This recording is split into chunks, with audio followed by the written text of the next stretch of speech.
রাজধানীর শ্যামপুরে সুয়ারেজ লাইনে পড়ে যাওয়া শিশু নীরবকে প্রায় 5 ঘন্টা পর উদ্ধার। ঢাকা মেডিকেলে নেয়ার পর মৃত ঘোষণা। পরীক্ষা নিরীক্ষা করেছে এবং ইসিজি করে দেখা গেছে যে বাচ্চাটি মৃত। পানিতে ডুবে মারা যাওয়ার যে ধরনের সিমটম থাকে সেই রকমই। অব্যবস্থাপনার জন্য দায়ীদের বিরুদ্ধে ব্যবস্থা নেয়ার আশ্বাস স্থানীয় এমপির। অনাকাঙ্ক্ষিত ঘটনা ঘটেছে এবং এই ঘটনার জন্য যারাই দায়ী তাকে কোনো অবস্থায় ছাড় দেওয়া হবে না। দেখছিলেন প্রধান শিরোনাম। রাত 11টার সময় সঙ্গে আছি আমি সজল দাস এবং আমি সৌমিত্র শুভ্র। এবার অন্যান্য শীর্ষ সংবাদ। পৌর নির্বাচনে কৌশল নির্ধারণে আওয়ামী লীগ বিএনপির আলাদা যৌথ সভা। গণতন্ত্রের স্বার্থে নির্বাচনে যাওয়া বললেন ফখরুল। মিথ্যাচার শুরু করেছে বিএনপি, অভিযোগ নাসিমের। মানবতা বিরোধী অপরাধে মৃত্যুদণ্ডপ্রাপ্ত জামায়াতের আমির নিজামীর আপিল শুনানি শেষ। রায় 6 জানুয়ারি। বহাল থাকবে ফাঁসির রায়, আশা অ্যাটর্নি জেনারেলের। এবং জাপানি নাগরিক হত্যায় জেএমবির জড়িত থাকার বিষয়ে নিশ্চিত পুলিশ। স্বরাষ্ট্রমন্ত্রী বললেন, জঙ্গি তৎপরতা নিয়ে আশঙ্কার কিছু নেই, বিশ্বের যে কোনো জায়গার চেয়ে বাংলাদেশ নিরাপদ।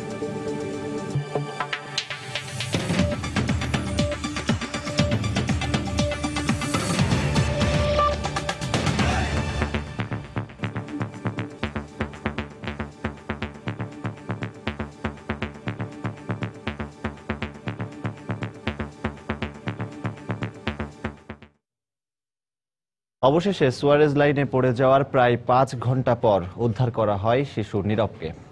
তবে বাঁচানো যায়নি তাকে। উদ্ধার করে ঢাকা মেডিকেল কলেজ হাসপাতালে নেয়ার পর চিকিৎসক তাকে মৃত ঘোষণা করেন। বিকেলে খেলতে গিয়ে হঠাৎই ম্যানহোল দিয়ে সুয়ারেজ লাইনে পড়ে যায় 5 বছর বয়সী শিশুটি। পরে এলাকাবাসী ও ফায়ার সার্ভিসের চেষ্টায় উদ্ধার করা হয় তাকে। তবে দুর্ঘটনাস্থলের ওই খোলা ম্যানহোলটিকে ঘিরে বিভিন্ন পক্ষের পাল্টাপাল্টি অভিযোগের পর জনপ্রতিনিধিরা আশ্বাস দিয়েছেন যথাযথ ব্যবস্থা নেয়ার। খান মোহাম্মদ রুমেলকে সঙ্গে নিয়ে বিস্তারিত জানাচ্ছেন রামিম হাসান। 5 বছর বয়সী শিশু নীরব সুয়ারেজ লাইনে পড়ে যাওয়ার প্রায় 5 ঘন্টা পর উদ্ধার করা হয় তাকে। মঙ্গলবার বিকেলে খেলতে গিয়ে হঠাৎই সুয়ারেজ লাইনের মধ্যে পড়ে যায় সে। আর এরপর থেকেই তাকে বাঁচাতে চলতে থাকে ফায়ার সার্ভিস সহ এলাকাবাসীর জোর উদ্ধার তৎপরতা। ঘটনার পর তার মা এভাবেই প্রলাপ বকছেন। কথা ছিল আর কদিন পরই স্কুলে ভর্তি হবে নীরব।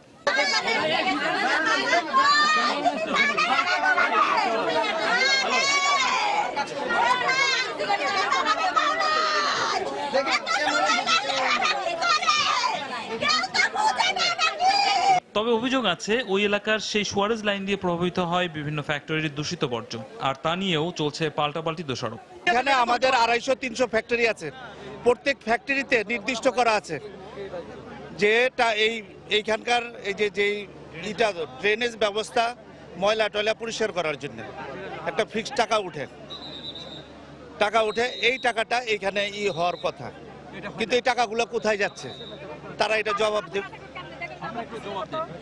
মালিক সমিতির যে টাকা চেয়ারম্যান সাহেব বলতেছে মালিক সমিতির ড্রেনেজের জন্য, ওটা চেয়ারম্যান সাহেব যদি প্রমাণ দিতে পারে আমরা সব শাস্তি গ্রহণ করব। ঘটনাস্থল পরিদর্শন করে স্থানীয় জনপ্রতিনিধি আশ্বাস দিয়েছেন ব্যবস্থা নেওয়ার। আমি এটা খোঁজ খবর নিয়ে এটার যথোপযুক্ত ব্যবস্থা করব।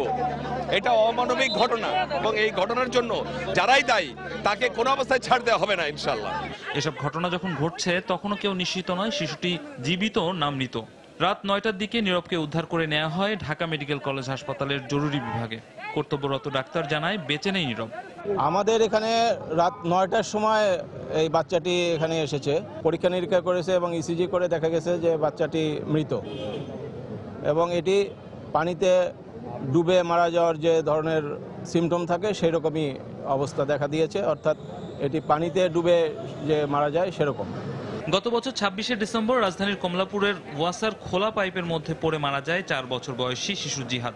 সেখানেও ওয়াসা কর্তৃপক্ষের অবহেলায় ঘটে সেই দুর্ঘটনা। রামিম হাসান, সময় সংবাদ, ঢাকা। এবারে পৌর নির্বাচনের খবর।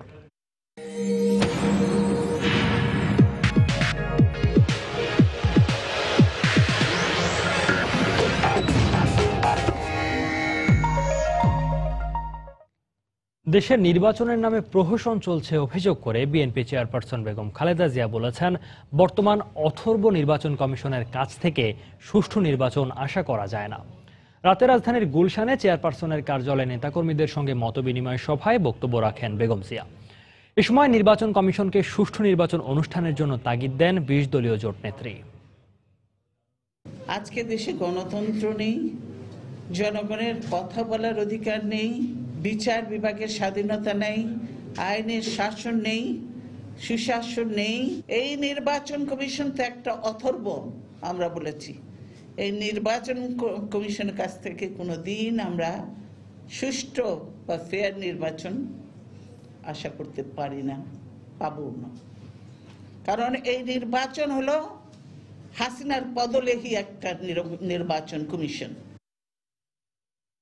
পৌর নির্বাচনে কৌশল ঠিক করতে গুলশানে বিএনপি চেয়ারপারসনের কার্যালয়ে যৌথ সভা করেছে দলটি। সভা শেষে নির্বাচন সুষ্ঠু না হওয়ার আশঙ্কা প্রকাশ করে ভারপ্রাপ্ত মহাসচিব মির্জা ফখরুল ইসলাম আলমগীর বলেন, গণতান্ত্রিক আন্দোলন বেগবান করতেই এই নির্বাচনে অংশ নিয়েছে তার দল। পরে বিকেলে বিএনপির একটি প্রতিনিধি দল নির্বাচন কমিশনে যায়। মহান বিজয় দিবস উদযাপন ও পৌরসভা নির্বাচনে ভোটের লড়াইয়ের কৌশল নির্ধারণে মঙ্গলবার বেলা 11:30টার দিকে বিএনপি চেয়ারপারসনের গুলশান কার্যালয়ে শুরু হয় দলের এই যৌথ সভা। ভারপ্রাপ্ত মহাসচিব মির্জা ফখরুল ইসলাম আলমগীরের সভাপতিত্বে সভায় যোগ দেন দলের সম্পাদক মণ্ডলীর সদস্য এবং অঙ্গ ও সহযোগী সংগঠনের কেন্দ্রীয় সভাপতি ও সাধারণ সম্পাদকরা। প্রায় 50 মিনিটের এ বৈঠক শেষে সাংবাদিকদের সামনে মির্জা ফখরুল দেশের সার্বিক পরিস্থিতি নিয়ে উদ্বেগ প্রকাশ করেন। আজকে এই সময়ে আমরা একটা শ্বাসরুদ্ধকর অবস্থায় আমরা এসে পড়েছি। বিগত নির্বাচনের উদাহরণ টেনে ও বর্তমান পরিস্থিতি তুলে ধরে পৌরসভা নির্বাচন সুষ্ঠু হওয়া নিয়ে সংশয় প্রকাশ করেন মির্জা ফখরুল। এই নির্বাচন সুষ্ঠু হবে, অবাধ হবে আমরা আশা করি না, কিন্তু তারপরেও আমরা এই নির্বাচনে অংশ নিচ্ছি আমাদের গণতান্ত্রিক আন্দোলনের অংশ হিসাবে। এদিকে বিকেলে বিএনপির স্থায়ী কমিটির সদস্য ডক্টর আব্দুল মঈন খানের নেতৃত্বে একটি প্রতিনিধি দল নির্বাচন কমিশনে যায়। নির্বাচনের সুষ্ঠু পরিবেশ বজায় রাখতে কমিশনের প্রতি আহ্বান জানায় দলটি। একটি সুষ্ঠু নিরপেক্ষ অবাধ নির্বাচন হতে হবে, যেখানে দেশের যারা ভোটার এই নির্দিষ্ট 235টি মিউনিসিপ্যালিটিতে যারা ভোটার তারা যেন কোনো বাধা বিপত্তির সম্মুখীন না হয়ে। বিভিন্ন স্থানে সরকারি দলের প্রার্থীদের আচরণবিধি লঙ্ঘনের অভিযোগ জানিয়ে কমিশনকে ব্যবস্থা নেওয়ারও আহ্বান জানায় প্রতিনিধি দলটি। দৃষ্টি আকৃষ্ট আমরা করছি। সালাউদ্দিন সুমন, সময় সংবাদ, ঢাকা। রাত 11টার সময় আরো থাকছে। বন্ধু হিসেবে পাশে রাখতে ওবামার আহ্বানের পরদিনই মুসলমানদের যুক্তরাষ্ট্রে প্রবেশে নিষেধাজ্ঞার দাবি রিপাবলিকান প্রেসিডেন্ট পদপ্রার্থীর। পৌরসভা নির্বাচন নিয়ে বিএনপি মিথ্যাচার করছে বলে অভিযোগ করেছেন আওয়ামী লীগের সভাপতি মণ্ডলীর সদস্য মোহাম্মদ নাসিম। আজ ধানমন্ডিতে আওয়ামী লীগের সভানেত্রীর কার্যালয়ে 14 দলের বৈঠক শেষে সাংবাদিকদের তিনি একথা বলেন। গণতান্ত্রিক ধারাকে টিকিয়ে রাখার স্বার্থে পৌর নির্বাচনে অংশ নেওয়ার সিদ্ধান্ত নেয় বেগম জিয়াকে ধন্যবাদও জানান তিনি। এদিকে পৌর নির্বাচনে হেরে যাওয়ার আশঙ্কা থেকেই বিএনপি নানা অভিযোগ করছে বলে মন্তব্য করেন মাহবুবুল আলম হানিফে। সামনে পৌরসভা নির্বাচন, আর তাই 14 দলের মঙ্গলবারের বৈঠকের বেশিরভাগ অংশ জুড়েই ছিল নির্বাচন পরিকল্পনা। জোটের সমন্বয়ক মোহাম্মদ নাসিমের সভাপতিত্বে অনুষ্ঠিত বৈঠকে জোটের অন্যান্য শরিকেরা অংশ নেন। বেলা 12:30টায় শুরু হওয়া বৈঠক চলে দুপুর 1:30টা পর্যন্ত। বৈঠক শেষে সংবাদ সম্মেলনে মোহাম্মদ নাসিম নির্বাচনে অংশ নেয় বিএনপির চেয়ারপারসনকে ধন্যবাদ জানান। তবে পৌর নির্বাচন নিয়ে বিএনপি আগেই মিথ্যাচার শুরু করেছে বলেও অভিযোগ করেন তিনি। বিএনপির রাজনীতিতে একটি সংস্কৃতি আছে মিথ্যাচার করা। নির্বাচন এখন শুরুই হয়নি বলতে গেলে আনুষ্ঠানিকভাবে, সেভাবে এখন যে বলা শুরু করেছে নির্বাচন কমিশন ভূমিকা রাখছে না, নিরপেক্ষতা হারিয়েছে। এদিকে পৌর নির্বাচন নিয়ে বিএনপির অভিযোগের জবাব দিতে বিকেলে সংবাদ সম্মেলন করেন আওয়ামী লীগের যুগ্ম সাধারণ সম্পাদক মাহবুবুল আলম হানিফ। বিএনপির মধ্যে ভাঙন এবং আস্থার অভাবে আসন্ন পৌর নির্বাচনে হেরে যাওয়ার আশঙ্কা থেকেই নির্বাচন সুষ্ঠু হবে না বলে কাল্পনিক অভিযোগ করছে বলে মন্তব্য করেন তিনি। একটি রাজনৈতিক দল যদি নির্বাচনে অংশ নেয় তারা অবশ্যই সেই নির্বাচনটা অবাধ সুষ্ঠু নিরপেক্ষ করার ব্যাপারে তাদের দৃষ্টিভঙ্গি তারা তুলে ধরবে, এটাই স্বাভাবিক। অসত্য তথ্য দিয়ে জাতিকে বিভ্রান্ত করার পাশাপাশি অন্য দলের মধ্যে উত্তেজনা সৃষ্টি করার কোনো যৌক্তিকতা আমরা দেখি না। তাদের প্রতি যে মানুষের অনাস্থার সৃষ্টি হয়েছে এইটার দায় কাটানোর জন্য এই সমস্ত কাল্পনিক অভিযোগ করে পার পাওয়ার কোনো সুযোগ নেই। পৌর নির্বাচনে দলীয় মনোনয়ন না মেনে নির্বাচনে অংশ নিলে আওয়ামী লীগের গঠনতন্ত্র অনুসারে বিদ্রোহী প্রার্থীদের বিরুদ্ধে সর্বোচ্চ শাস্তিমূলক ব্যবস্থা নেওয়ারও হুঁশিয়ারি উচ্চারণ করেন তিনি। দলীয় সিদ্ধান্তের বাইরে যদি কেউ নির্বাচন করেন তাকে দলের গঠনতন্ত্র অনুযায়ী সর্বোচ্চ শাস্তি ভোগ করতে হবে। জুনায়েদ আল হাবিব, সময় সংবাদ, ঢাকা। মৃত্যুদণ্ডপ্রাপ্ত জামায়াতের আমির মতিউর রহমান নিজামীর আপিলের রায় দেয়া হবে আগামী 6 জানুয়ারি। সকালে দুই পক্ষের যুক্তি খণ্ডন শেষে রায়ের এই দিন ধার্য করেন সুপ্রিম কোর্টের আপিল বিভাগ। রাষ্ট্রপক্ষের প্রত্যাশা, সর্বোচ্চ আদালতের রায়েও নিজামীর ফাঁসির রায় বহাল থাকবে। অন্যদিকে ছোটখাটো অপরাধ প্রমাণ হলেও নিজামীর সাজা কমে আসবে বলে মনে করে আসামিপক্ষ। আফজাল হোসেনের রিপোর্ট।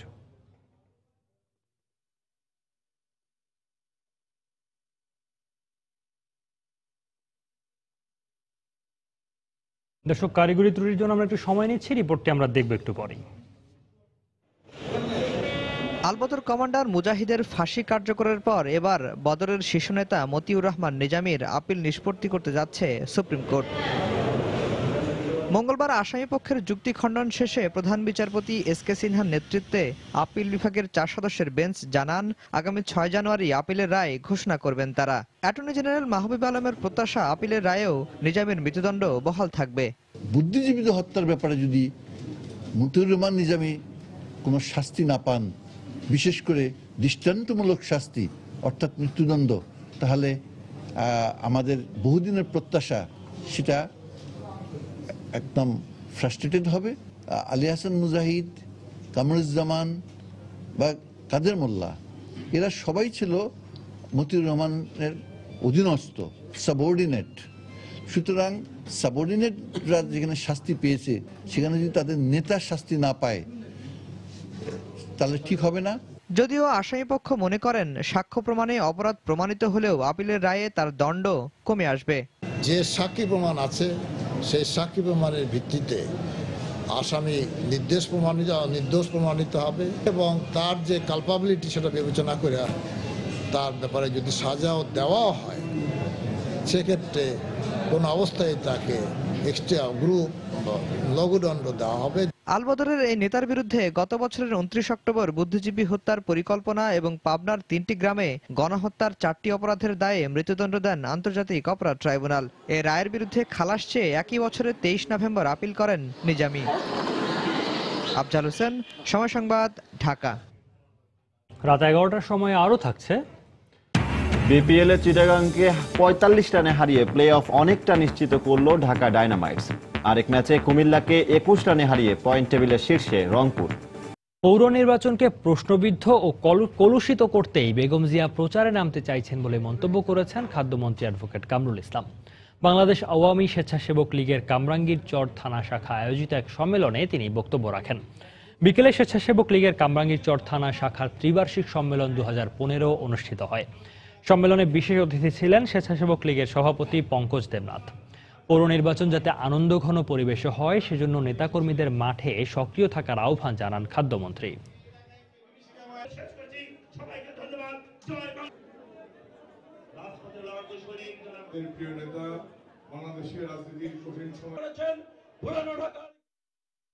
জাতীয় আন্তর্জাতিক ষড়যন্ত্রকারীরা আজকে বাংলাদেশটাকে একটা জঙ্গি রাষ্ট্র পরিণত করার চেষ্টা করছে, মিথ্যা আইএসের ধোঁয়া তোলার চেষ্টা করছে এবং সেই আন্তর্জাতিক চক্রের সাথে কারা জড়িত? বিএনপি, জামাত জড়িত। পৌর নির্বাচন সুষ্ঠুভাবে হবে। দীর্ঘদিন পর আজকে নৌকা এবং ধানের শীষ প্রতীক দিয়ে বাংলাদেশের সব জায়গায় নির্বাচন হচ্ছে। এই সুষ্ঠু পরিবেশকে নষ্ট করার জন্য আজকে ষড়যন্ত্র হচ্ছে। বিএনপি নির্বাচনে আসছে, ভালো কথা। বেগম খালেদা জিয়া নির্বাচনী প্রচার অভিযানে নামতে চায়, অর্থাৎ বেগম খালেদা জিয়া নির্বাচনী প্রচার অভিযানে যদি নামে, তার নির্বাচনের পরিবেশ কলুষিত হবে। এই পরিবেশটাকে নষ্ট করার জন্য বেগম খালেদা জিয়া নির্বাচনী প্রচার অভিযানে নামতে চাচ্ছে। এরা একটা ষড়যন্ত্র নিয়েই নির্বাচনে অংশগ্রহণ করছে। অবশেষে রহস্য উন্মোচিত হলো জাপানি নাগরিক কুনিও হোসি হত্যাকাণ্ডের। একই সঙ্গে বেরিয়ে এসেছে রংপুরের কাউনিয়ায় মাজারের খাদেম হত্যা এবং বাহাই সম্প্রদায়ের নেতাকে গুলি করে হত্যা চেষ্টার রহস্য। এই ঘটনাগুলো একই সূত্রে গাঁথা এবং এর সঙ্গে জড়িত উগ্র মৌলবাদী সংগঠন জেএমবি। আজ দুপুরে পুলিশের রংপুর রেঞ্জের ডিআইজি তার কার্যালয়ে এক সংবাদ সম্মেলনে বিষয়গুলো নিশ্চিত করেছেন। রংপুর থেকে বিস্তারিত জানাচ্ছেন মানিক সরকার। সম্প্রতি জাপানি নাগরিক কোনিও হোসিকে গুলি করে হত্যা ঘটনার মধ্য দিয়ে আলোচনার কেন্দ্রবিন্দুতে পরিণত হয় রংপুর। চাঞ্চল্যের সৃষ্টি হয় সারা দেশ সহ আন্তর্জাতিক পর্যায়েও। ঘটনার পরই আইএস হত্যার দায় স্বীকার করেছে বলে দাবি করে সাইট ইন্টেলিজেন্স। ঘটনার 2 মাস 5 দিন পর মঙ্গলবার রংপুরের ডিআইজির বক্তব্যে জানা গেল আইএস নয়, কোনিও হত্যাকাণ্ডের সঙ্গে জড়িত উগ্র মৌলবাদী জেএমবি গোষ্ঠী। হুশি কোনো না, শুধু 3টা মামলার ঘটনায় আমাদের যথেষ্ট অগ্রগতি আছে।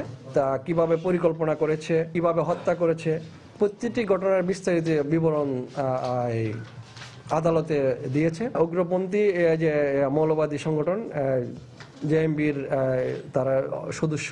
কোনিও হোসি হত্যাকাণ্ডের পরই পুলিশ সন্দেহভাজন 6 জনকে গ্রেপ্তার করে। সবশেষ গত বুধবার রাতে পীরগাছা উপজেলা থেকে মাসুদ রানা নামে এক যুবক গ্রেপ্তার হয়। এরপর হত্যাকাণ্ডে সম্পৃক্ততার বিষয়ে আদালতে স্বীকারোক্তিমূলক জবানবন্দি দিয়েছে সে। তদন্তকালীন এবং রিমান্ড শেষে সে স্বীকারোক্তি করছে যে এই ঘটনাগুলোর সঙ্গে সে সম্পৃক্ত। সে নিজকে এটুকু জড়াইছেন যে সে জেএমবির সঙ্গে সংশ্লিষ্টতা। আর বাহাই সম্প্রদায়ের যে হত্যা প্রচেষ্টা মামলাটা, এই হত্যা প্রচেষ্টা মামলাটায় সেও জড়িত মানবিকতা সে স্বীকারোক্তিতে বলছে। গত 3 অক্টোবর কাউনিয়া উপজেলার আলুটারি গ্রামে জাপানি নাগরিক কোনিও হোসি, 10 নভেম্বর মাজারের খাদেম রহমত আলী খুন হন। আর বাহাই সম্প্রদায়ের নেতা রুহুল আমিনকে গুলি করে হত্যা চেষ্টা করা হয় 8 নভেম্বর। মানিক সরকার, সময় সংবাদ, রংপুর।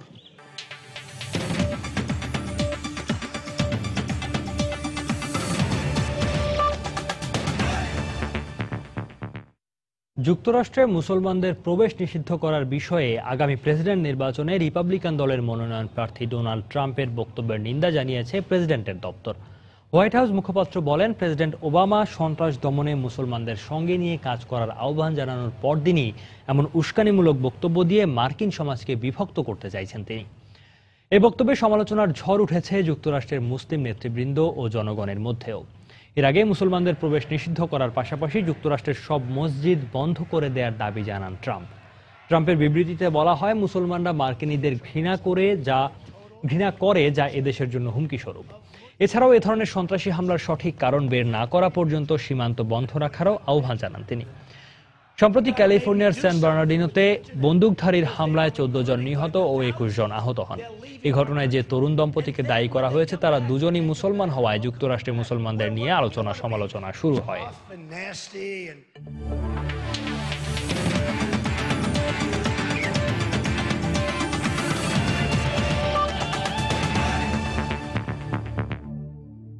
বিপিএল প্রসঙ্গ, জয়ের রথ থামল কুমিল্লা ভিক্টোরিয়ান্সের।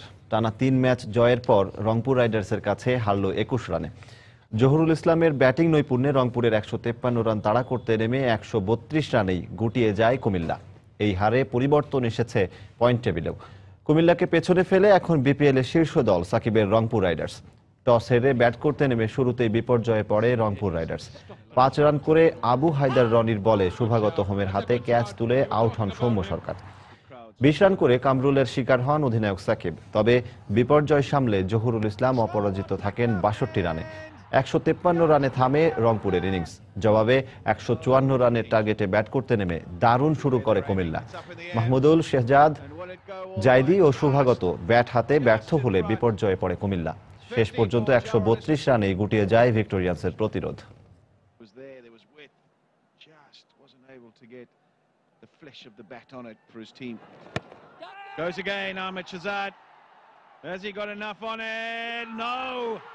এদিকে দিনের প্রথম ম্যাচে চিটাগং ভাইকিংসকে 45 রানে হারিয়ে প্লে অফের পথে অনেকটাই এগিয়ে গেল ঢাকা ডায়নামাইটস। আর হেরে টুর্নামেন্ট থেকে ছিটকে গেল ভাইকিংস। মিরপুরের স্লো উইকেটে ঢাকার 122 রানের টার্গেট তাড়া করতে নেমে 76 রানে অল আউট হয় চিটাগং। মিরপুরে গুরুত্বপূর্ণ ম্যাচে টস হেরে ব্যাট করতে নেমে দলীয় 13 রানে আউট হন ঢাকার 2 ওপেনার সৈকত ও ইয়াসির শাহ। বিপাকে পড়া দলের হাল ধরার চেষ্টা করেও রক্ষা করতে পারেননি অধিনায়ক কুমার সাঙ্গাকারা। তিনি আউট হন 38 রানে। শেষ পর্যন্ত 8 উইকেটে 121 রানের চ্যালেঞ্জিং স্কোর পায় ঢাকা। জবাবে ব্যাট করতে নেমে শুরুতেই মুস্তাফিজের শিকারে পরিণত হন অধিনায়ক তামিম ইকবাল। পরে মোশাররফ রুবেলের স্পিনে দাঁড়াতেই পারেননি চিটাগংয়ের ব্যাটসম্যানরা। 76 রানে গুটিয়ে যায় চিটাগং।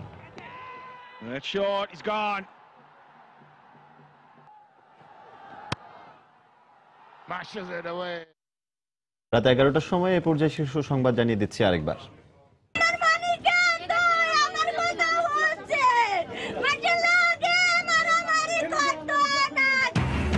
রাজধানীর শ্যামপুরে সুয়ারেজ লাইনে পড়ে যাওয়া শিশু নীরবকে প্রায় 5 ঘন্টা পর উদ্ধার। ঢাকা মেডিকেলে নেয়ার পর মৃত ঘোষণা। দেশে নির্বাচনের নামে প্রহসন চলছে। মতবিনিময় সভায় বেগম খালেদা জিয়া, কৌশল নির্ধারণে বিএনপির যৌথ সভা। হেরে যাওয়ার আশঙ্কা থেকেই পৌর নির্বাচন নিয়ে নানা অভিযোগ বিএনপির। 14 দলের সভা শেষে বললেন মোহাম্মদ নাসিম। মানবতা বিরোধী অপরাধে মৃত্যুদণ্ডপ্রাপ্ত জামায়াতের আমির নিজামীর আপিল শুনানি শেষ, রায় 6 জানুয়ারি। বহাল থাকবে ফাঁসির রায়, আশা অ্যাটর্নি জেনারেলের। এবং জাপানি নাগরিক হত্যায় জেএমবির জড়িত থাকার বিষয়ে নিশ্চিত পুলিশ। স্বরাষ্ট্রমন্ত্রী বললেন, জঙ্গি তৎপরতা নিয়ে আশঙ্কার কিছু নেই, বিশ্বের যে কোনো জায়গার চেয়ে বাংলাদেশ নিরাপদ। এই ছিল রাত 11টার সময়। যে কোনো খবর পেতে ভিজিট করুন সময়নিউজ.tv। সঙ্গে থাকুন সময়।